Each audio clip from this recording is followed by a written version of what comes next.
چوڑیاں بیچنے والی مکمل زندگی میں کچھ واقعات کبھی بھلائے نہیں جا سکتے۔ ایسا ہی واقعہ ایک میری زندگی میں بھی پیش آیا تھا۔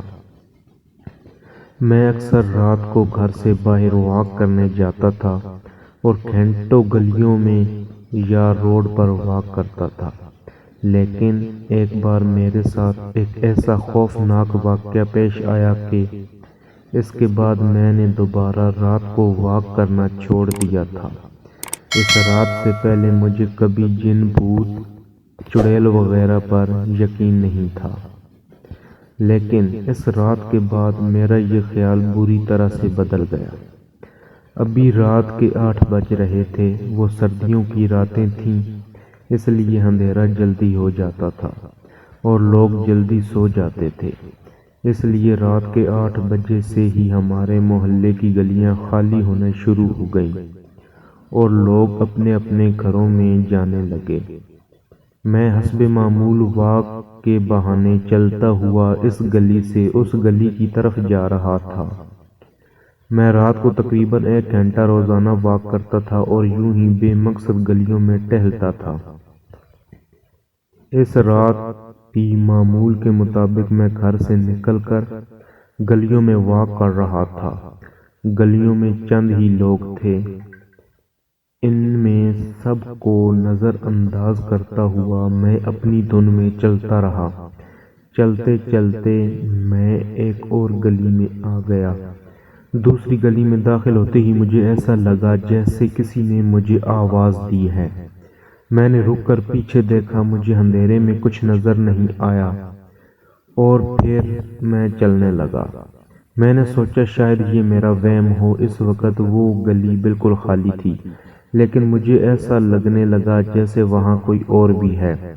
میں صرف 4 قدم آگے آیا تھا جب کسی لڑکی نے میرا نام لے کر مجھے پکارا تھا۔ اس بار میرے کانوں کو کوئی دھوکہ نہیں ہوا۔ کوئی لڑکی سچ میں مجھے آواز دے رہی تھی۔ میں نے تیزی سے پیچھے دیکھا تو میری آنکھیں حیرت سے پھیل گئیں، کیونکہ میرے سامنے ایک بہت ہی خوبصورت لڑکی کھڑی تھی جس نے ہاتھوں میں چوڑیوں کا ایک ٹوکرا پکڑا ہوا تھا۔ شاید وہ کوئی چوڑیاں بیچنے والی تھی، لیکن اس لیے حیران تھا کہ اس نے مجھے آواز کیوں دی ہے۔ اس لڑکی نے مسکراتے ہوئے میری طرف دیکھ کر کہا، اتنی تیزی سے کہاں جا رہے ہو صاحب؟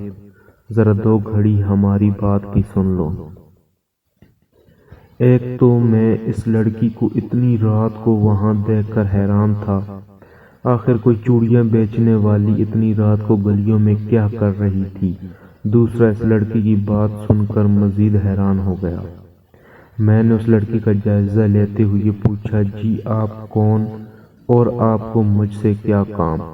وہ لڑکی بنا کسی وجہ کے مسکرا رہی تھی۔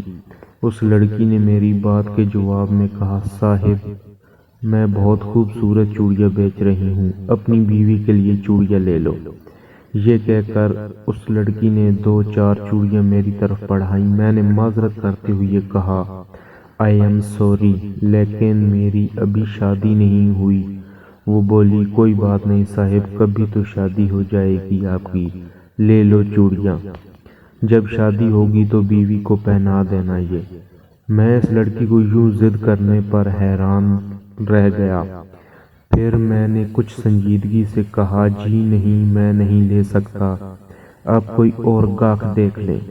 لیکن اس لڑکی پر میری کسی بات کا اثر نہیں ہوا۔ وہ ڈھٹائی سے وہیں کھڑی رہی۔ پھر اس نے کہا، کوئی بات نہیں صاحب، پیسے نہیں ہیں تو مفت میں دے رہی ہوں۔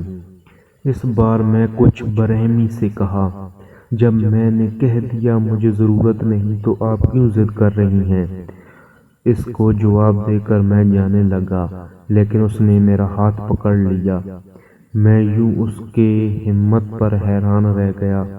پھر میں نے غصے سے اپنا ہاتھ چھڑایا اور کہا، یہ کیا بدتمیزی ہے؟ اچانک میری نظر ایک ایسی چیز پر پڑی جس سے میرے سر پر آسمان گر گیا۔ میں نے اس لڑکی کے پاؤں دیکھے جو الٹے تھے۔ اس کا مطلب وہ لڑکی کوئی انسان نہیں، ایک چڑیل تھی۔ میں نے وہاں سے چلے جانے میں ہی بہتری جانی۔ میں تیزی تیزی سے آیت الکرسی اور کلمہ پڑھنے لگا۔ پھر دیکھتے ہی دیکھتے اس لڑکی کی شکل تبدیل ہونے لگی۔ وہ ایک لمبے دانتوں والی بدصورت چڑیل تھی۔ اس نے مجھ سے کہا، یہ تم بھی پڑھ رہے ہو؟ اس کو پڑھنا بند کر دو، نہیں تو برباد کر دوں گی تمہیں۔ میں نے اس کی بات نہیں سنی اور آیت الکرسی پڑھتا رہا۔ پھر میں نے وہاں سے گلی سے بھاگنا شروع کر دیا اور وہ چڑیل تیزی تیزی سے میرے پیچھے بھاگنے لگی۔ اس کے منہ سے خون ٹپک رہا تھا اور وہ بہت خوفناک لگ رہی تھی۔ میں اس قسم کی خوفناک لڑکی پہلی بار دیکھ رہا تھا۔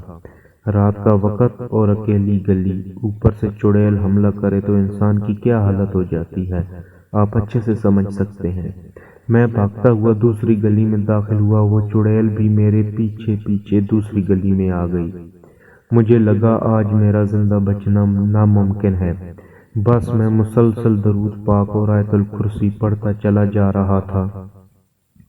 میں تیزی سے بھاگتے ہوئے اپنے گھر میں داخل ہوا اور جلدی جلدی دروازہ بند کر دیا۔ میرا سانس پھول چکا تھا۔ میں وہیں دروازے کے پاس بیٹھ گیا اور ایک گلاس پانی پیا۔ اس رات کے بعد وہ چڑیل دوبارہ نظر نہیں آئی اور نہ ہی کبھی دوبارہ اکیلے دیر رات کو باہر جانے کی ہمت کر سکا۔